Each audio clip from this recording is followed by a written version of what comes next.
Hello viewers, আসসালামু আলাইকুম। বিশ্বকাপের অর্ধেক আনন্দ গতকাল রাতে শেষ হয়ে গেছে। কেন বলছি এই কথা? ব্রাজিল এবং আর্জেন্টিনা এই দুইটা দলের সমর্থক বাংলাদেশে এত পরিমাণ বেশি, কোটি কোটি ভক্ত, শুধু বাংলাদেশে না, গোটা বিশ্বে। গতকাল রাতে ব্রাজিল হেরে যাওয়ার পর খুবই কষ্ট পেয়েছে। বিশেষ করে নেইমারের কান্না অনেকটা কষ্ট হয়েছে। কোটি কোটি ভক্তকে কালকে নেইমারের কান্না কাঁদাইছে।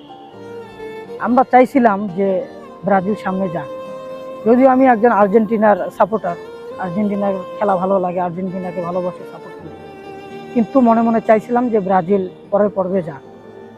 জানি না ব্রাজিলে এত ভালো ভালো প্লেয়ার থাকা সত্ত্বেও তারা বারবার এই পর্যায়ে আসে কেন, ফিরে যায় কোথায় তাদের ঘাটতিটা। 2002-এর পর থেকে আসলে অনেকটা সময় পার হয়ে গেছে, তারা কোনো বড় কাপের দেখা পায়নি। সবথেকে কষ্টের বিষয় হলো নেইমারের কান্না। কোটি কোটি ভক্তকে কালকে কাঁদাইছে নেইমার। নেইমার গতকাল রাতে ঘোষণা দিছে সে আর হয়তো বিশ্বকাপ খেলবে না। এই 26 বিশ্বকাপ এমন একটা বিশ্বকাপ হতে যাচ্ছে যে বিশ্বকাপ থেকে হয়তো আমরা অনেক তারকা ফুটবলারকে আর দেখতে পাবো। কারণ 2026 বিশ্বকাপের পর কালকে আমরা নেইমারকে হারাইছি, হয়তো এরপরে আমরা রোনালদোকে হারাবো, মেসিকে হারাবো, এরকম অনেক তারকা ফুটবলারকে আমরা হারিয়ে ফেলব। খুব ভালো হতো যদি ব্রাজিল সামনের পর্বে যেত বা শেষ 16-তে আসতে পারত।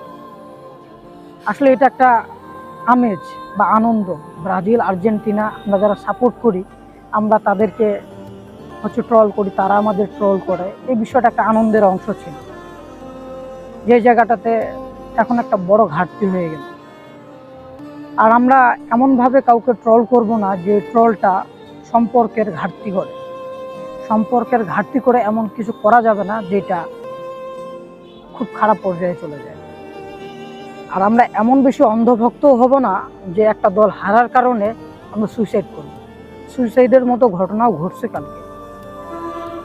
যাই হোক, বিষয় হলো যে আপনারা সবাই ভালো থাকবেন, সুস্থ থাকবেন। আর নেইমার এবং কি ব্রাজিল দলের জন্য অনেক অনেক শুভকামনা থাকলো। তারা সামনের বার আরও ভালো করবে, তারা সামনের বার কাপ নেবে, এটা আমরা আশা করি। আর্জেন্টিনা কি করবে আমাদের জানা নেই। আসলে আর্জেন্টিনা 2022 বিশ্বকাপ যেহেতু সে পাইছে, মেসির একটা পাওয়া, বড় পাওয়া। যদি নেইমার এই বিশ্বকাপটা পাইতো সব থেকে বেশি ভালো লাগতো।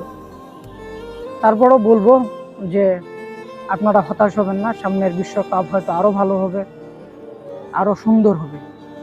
তবে এতটুকু বলবো যে আপনারা এমনভাবে কাউকে ট্রল করবেন না যে ট্রলটা মানুষের ক্ষতি হয় বা কারো সম্মানহানি হয়, এমন কিছু করা যাবে না।